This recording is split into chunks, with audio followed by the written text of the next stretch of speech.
Dr. Mark Changizi here with your Science Moment. Today I'm going to talk about whether something as big as Twitter, with hundreds of millions of people, can be called a public square. There's certain folks, I can't remember who they are, but there's like, this isn't a public square. It's way too big, because a public square is just, like a small town, and you've got, hundreds of people standing out there, and you stand up on a soapbox and one person speaks at a time.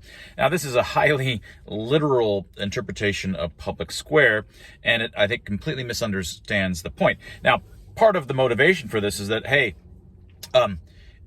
social groups used to be relatively small, and this is indeed much larger.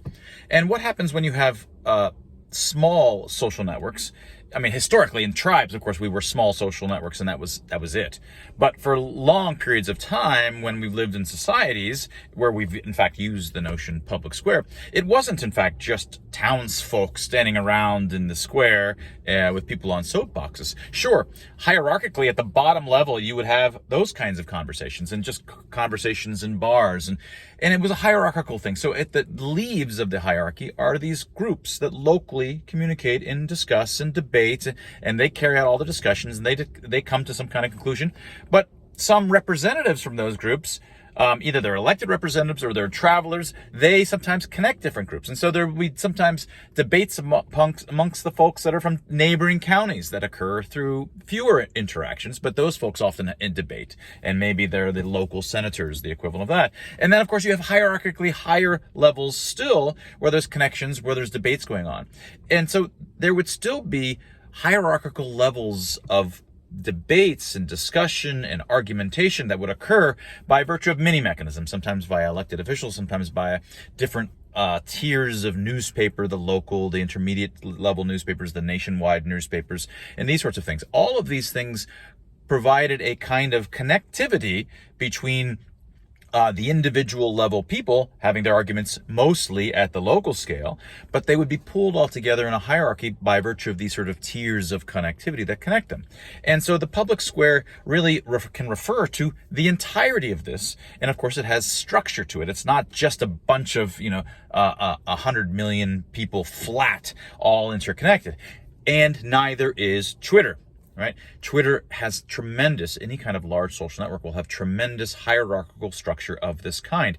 Now, it will be mediated not much by geographical processes, geographical differences, although that will be, presumably there's some, clusteriness due to the fact of where you live, certainly at the nation level. I'm not sure there would be much at the state level, but there'd be small amounts. But it would be driven by interests, different kinds of things that you're interested in, different kinds of, and so people with small followings will have some clusters that they're more clustered with due to their interests, and then there'll be some big hubs within that, big relative to them, that they may interact more often with other medium-sized hubs. And of course, amongst the medium-sized hubs that are interacting, there will be some super hubs which are themselves interacting at hierarchical levels. You'll end up with different reasons for why there's hierarchical levels. That is, they're not geographical reasons, but you end up, even at Twitter, with hierarchy that pulls together these massive networks that can't possibly be pulled together if they were all flat. Both of these are public squares. Public square ain't just the townspeople and a soapbox. Townspeople and a soapbox is just what applies at each of the leaves in some sense. And it's not just townspeople and soapboxes, it's just arguments in homes, together with your friends and family, and at your gym and the bar. All of these things are sort of the leaves in these networks. But they get tied together at the nation level by a sequence of higher and higher hierarchical connections, so that it's not the case that everybody at the bottom level is trying to communicate with everybody else at the bottom level. That's mathematically impossible. All right. So I think Twitter is a public square. It has all of the hierarchical features of public squares at the whole level. Now, there are problems too, and this is one of the things that we study at the Free Expression Institute.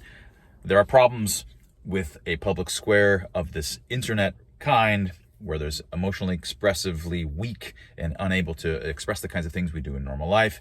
The fact that it's larger than, even nations used to be historically has scaling problems that have to be worked out, and that could potentially inhibit the kinds of mass hysterias that swept through in March of 2020. But it's not an argument that it's not a public square merely because it's not townspeople with a soapbox.